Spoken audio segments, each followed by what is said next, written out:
Owen, of course, recovering from back surgery. He is the fastest by some considerable difference in the top flight, breaking Jose Mourinho's record of 326 games. It's taken Pep just 269, and also breaking Sir Alex Ferguson's Premier League record of 322. Well, Erling Haaland was certainly in the headlines in that game. We saw his penalty miss in the first half. There was a bit of venom in the header when it finally went in from Jack Grealish's cross. Yeah, it certainly was, and it's probably the first time as a back four, back five that they lost Haaland. Just seeing him pick him up in the middle here. Grealish does well because he takes his time, just stands this ball up absolutely fantastically, saying, "Go and head me." As you said, it didn't matter if the goalkeeper was there. I think the goalkeeper goes in the back of the net with the ball because. And just his reaction after it as well, like, you know, the frustration of like missing a penalty and not had many chances, penalty claims, but he stands this up. It's you're not missing that, are you? No, and I did like his celebration. It was a sigh of relief, wasn't it? He didn't even celebrate. In fact, he was just after all those missed chances with a missed penalty in there as well. And as I say, it wasn't his best of games, but. I mean, he's got so many advantages over his opponents, height being one of them. And when you stand up to the back post, he's just not going to miss. Now, I mentioned right at the start of the show, it was a big day for Kyle Walker, captain of Manchester City for the first time, back at his hometown club, Sheffield boy, Blades fan as a child. He must have been thinking at this stage, Michael, oh no, what have I done? Yeah, absolutely. He played in a bit of a different role today. He played quite high on the right, certainly in the first half, and then he tries a back heel in the penalty area there. Look, he's just lying there watching. He doesn't even get up to try to retrieve the situation. And I think it's important to point out as well, him being off the pitch, that's classed as him being on the byline. So even though people might say, what about McBurney? He's in an offside position. Is he interfering with play? Well, Kyle Walker behind the goal there is plays him onside. Doesn't matter. It doesn't matter. But that's a real big mistake. And he'll be the first person to go and congratulate Rodri in the dressing room after the game, thinking, thank you for digging me out of a hole. And do you know the amazing thing is the fact that he's lying off the pitch, it's almost like he knew what was coming. Like, you know, it was like it was going to end up in the back of the net because he didn't try to get back on the pitch. He just watched it and thought, oh no, what have I done? And his worst nightmare came true. But he did play an important part in the match-winning goal. And he needed to. After the mistake like that, captain and everything else, he doesn't give up on this. This looks like it's running out, but he chases it down as he normally does. And again, a bit of slack defending on Sheffield United's side, but he does really well, doesn't panic, gets the ball into Foden. Unfortunately, miscontrols it, but fortunately for Rodri, and he just smashes this in the back of the net. Great finish. Foden gets an assist for that, you know, Les. Does he really? So all that hard work. Wind yourself up. I was going to say, all that hard work from Kyle Walker doesn't get the assist. I've been on this show many a time. I think people know how much I hate those assists, especially when those go. But what about the finish? That's not an easy technique at all. Ball just bouncing in front of you to keep it down like that with all the power. Knee over the ball. Great technique. What a fantastic, what a player, by the way. He goes unnoticed a lot of the time, but he is just 9 out of 10 virtually every game. Okay, so Manchester City are the only team after 3 games to have a 100% record, courtesy of Rodri. We work a lot today. I think these games you have to be patient until the end because they're very narrow, of course. Great credit to them. They defend so good today, difficult, minor spaces. At the end, we find in the first half, the first chance we have that penalty. Unfortunately, we missed. But we keep trying until the end. Of course, when we score the first goal, Erling, he missed 1, 2, 3, but at the end, he's a goal scorer, so he scored for us. And then I think it was a big mistake. The goal can not happen again. But I think the mentality of the game, we never drop, we keep going, and at the end, I score, so very happy. With the mentality of the team, when you have so many chances, when you miss a penalty, and they equalise so late, did it ever cross your mind that today just might not be your day? Well, sometimes football is like this. Sometimes you try 90 minutes, you score 1 goal at the end. One mistake gives you a draw. But this is football, you know. We know the level of this league. You cannot drop. You cannot mistakes in this situation. So, but no regrets for the team. I think we did a great football today. Of course, we know it's a game of not many chances, but at the end we could win. Tell us about your response to find that winner. What was going through your head? It only took you a few minutes. That anger, how do you channel it in the right way?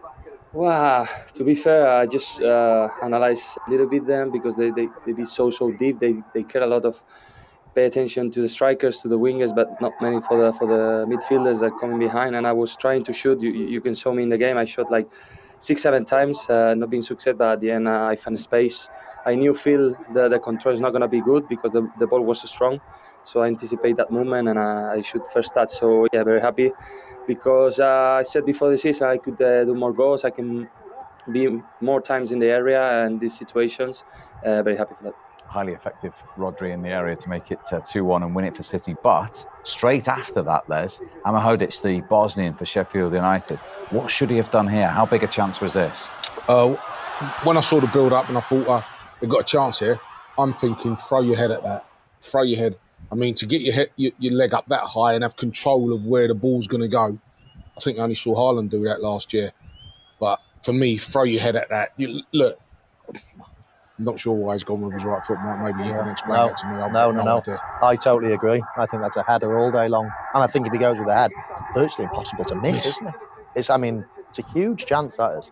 It is not the case. They have had one golden opportunity, of course, from the penalty spot. Before we see that, any issues with the awarding of the penalty, Les?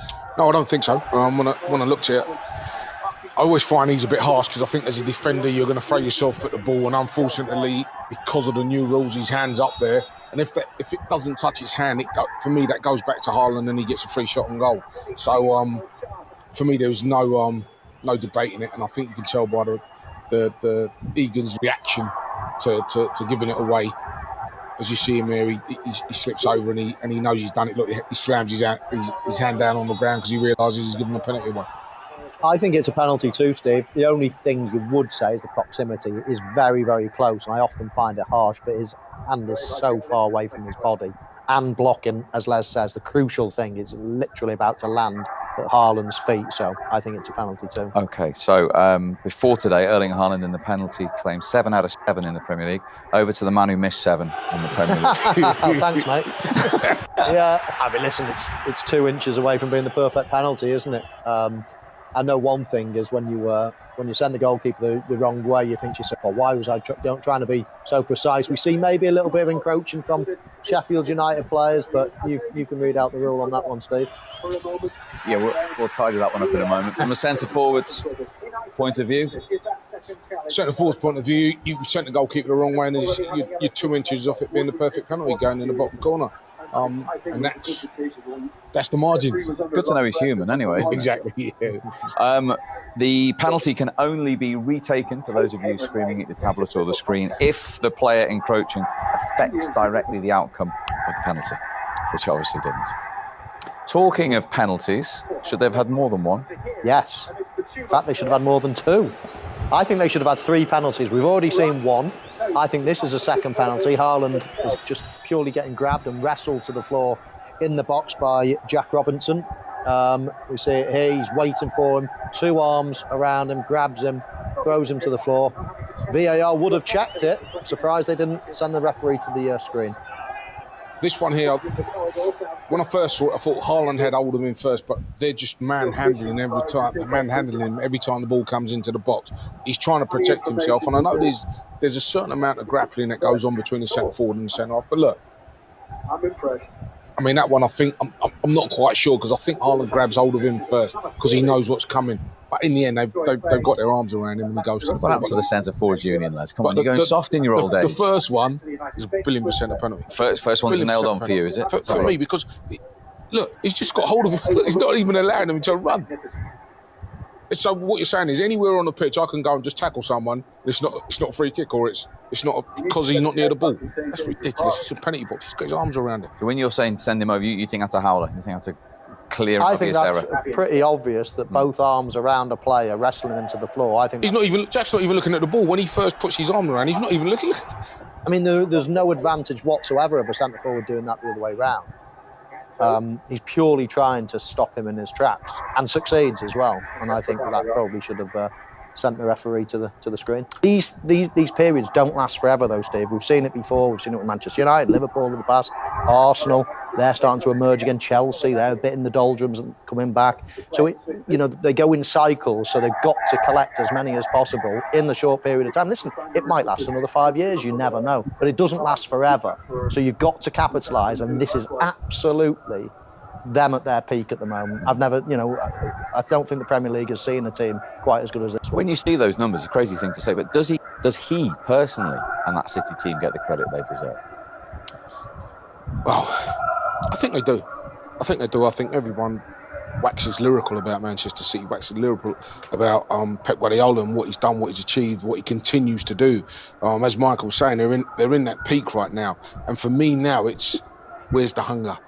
You've actually achieved what you wanted to achieve, the Champions League, the Premier League and the Domestic Cup. But you've done the treble. Now, some of those players, we've seen Gundogan move on because he's thinking, what else is there for me to do here at Man City? Who else is thinking like that? And that's what he's got to weed out if he wants to go again, if he wants this group to go again. And I think it was, you've played under Sir Alex. That was everyone says to me who's played under Alex, if once they'd won something, it was about, he looked at everybody as if to say, well, who wants to win the next thing? And this is where Pep Guardiola is right now with this squad of players. And Sir Alex almost changed his team though a few times, didn't he, within his reign? I know you were close to the team at the time, Steve. Whereas Pep Guardiola, it still feels like he just changes one or two players a season. It's almost, it evolves, let's say. Whereas you almost feel as if Sir Alex Ferguson shifted half a dozen players out and said, right, we're going to have virtually a whole new starting 11. So he's not had to do that yet. I don't think he'll ever have to do it, probably. And if the planning is absolutely spot on, then maybe he won't have to do it. You keep bringing fresh faces in 2 or 3 a year of a certain age. You might never have to do that. But I agree with Les. I think the key now is the motivation side. And people listen to that and think, motivation, winning the Premier League. But when you absolutely reach the top, then to do it again and again and again, that motivation changes. It's almost, I feel, and it was in my career, and I speak to a lot of people about it, it almost then becomes a fear. Not the excitement of doing it, but a fear that someone else is going to take.